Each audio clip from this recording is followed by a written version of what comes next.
Alors, on va voir le croustillant.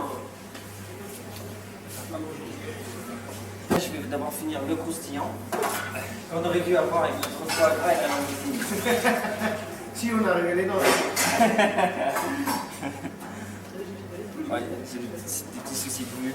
Mais c'est bien avec le camion aussi. Hein. C'est vrai. Voilà. Il sera déjà fait pour le prochain plat. On retombe toujours sur nos pattes. On retombe toujours sur... Alors, feuille de brique. Ce que vous faites, bon, maintenant si vous faites à la maison, vous faites une quantité par exemple pour 10 personnes ou 6 personnes, à ce moment-là vous prenez 2 feuilles, d'accord? Moi ici dans ce cas-ci je vous en montre une, donc je prends juste une feuille, comme ça je peux vous montrer. Alors, la feuille de brique, alors on va faire deux différents croustillants au lieu de un, parce qu'il faut que je me rattrape. Hein. Alors, on va le faire avec champignons et on va également le faire avec coriandre. Alors, le champignon, très fin, on peut le faire à la mandoline, si vous avez une très bonne mandoline, ou alors au couteau comme je viens de le faire, tout doucement. D'accord? Une fine tranche, ou alors on prend un beau coriandre, une belle feuille de coriandre, comme ceci, que je vais mettre à côté. Alors, un détail, il faut aller assez vite, parce que ça sèche très vite, et ça devient sec et ça casse. Alors, voilà. Alors, pas trop préparer comme d'habitude. On va. Voilà. On badigeonne complètement l'autre surface. Je vais le plier. Donc comme ceci, il est emprisonné avec le cutter. Voilà. Je vais couper.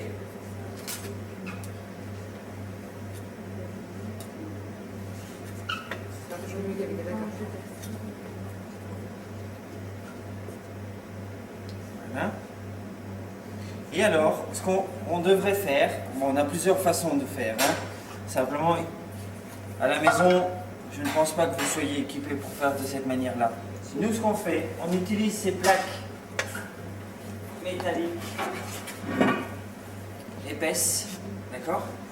On mettra un papier sulfurisé, notre croustillant, un autre papier sulfurisé et une autre plaque. D'accord? Donc le croustillant sera pris entre 2 plaques et on va cuire ça au four, donc il va rester bien plat.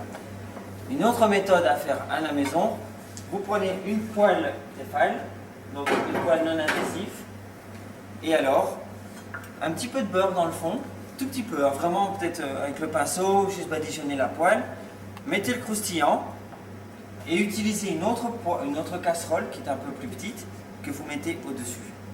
D'accord? Ça va permettre de le garder bien plat et tout ce qu'on veut c'est le rendre croustillant.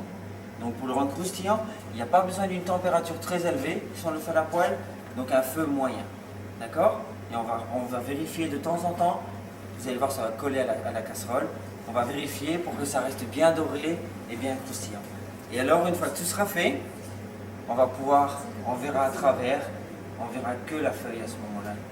Ou alors, on peut éventuellement les préparer à l'avance et les réchauffer au dernier moment. Mais il n'y a pas besoin de les réchauffer. Hein. C'est un croustillant, donc ça peut être fait la veille. Hein. Simplement, il va falloir la mettre dans une boîte hermétique. Vous savez, les boîtes style les boîtes à gaufres grand-mère. Oui. Eh ben ça, c'est très bien, ça tient bien pour empêcher qu'il y ait trop d'humidité en fait. Donc ça reste bien croustillant. D'accord?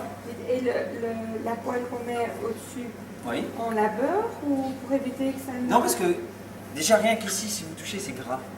Parce que c'est la propriété de la feuille de brique. Ouais. Vous voyez, c'est comme on voit à travers, c'est poreux en fait. Hein. C'est très poreux. Donc,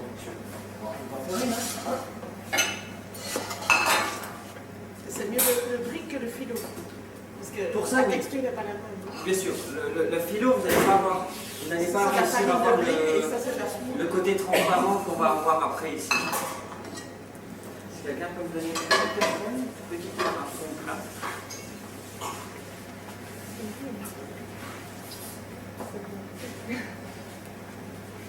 Pourquoi je fais si j'ai Moi, si vous en avez une carré, c'est un peu difficile, mais... Je peux faire la veille. Ça va. C'est ça qui est génial. Voilà.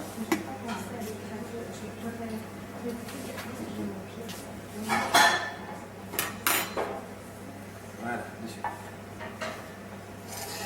Voilà, on va le mettre ça tout doucement. Chacun va faire son croustillant après alors? Chacun fait un croustillant. Vous pouvez choisir champignon ou coriandre. C'est tout choisi. Je vous laisse le choix. Allez, allez-y. Pas de coloration du tout, hein. Petit 5, je crois, à mon avis. Faut écouter le bruit en fait des crépitements. Si ça crépite très fort, ça veut dire que c'est très chaud. Si ça crépite tout doucement, à intervalles, c'est bon.